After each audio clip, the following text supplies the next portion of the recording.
how do you prioritize your time with your family? Because you always make time for the things that are the most valuable to you, Yeah. you know? And like myself, I make sure I make the time to go and do the work of the ministry, to go preach the gospel, but also I make time to spend time with my kids, to spend time with my wife, you know, because we've heard of preachers where they're so one-sided, where all they care about is the stuff that people see them do, but not the stuff behind closed doors. You know, you got a great preacher behind the pulpit or on the streets, but then you got a man who isn't there for his wife. You know, I've said this with Hope, just us talking just over how people have a view of ministry where it's only the show up ministry, where it's what people see.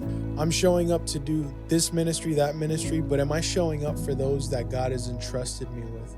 Am I showing up for my wife? Am I showing up for my kids? And I think that's something so important for us to continue to be an example of, because me and you have had conversations about this stuff and how important it is to understand that it is all together ministry, you know?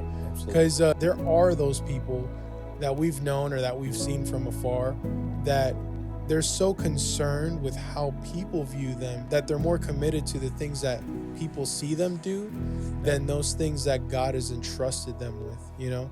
And I think that's something that's so important for especially us as men of God, that we are standard bearers that, hey man, I preach the gospel, but I also demonstrate the gospel in love by the way I treat my wife, you know, and the way I treat my kids, you know?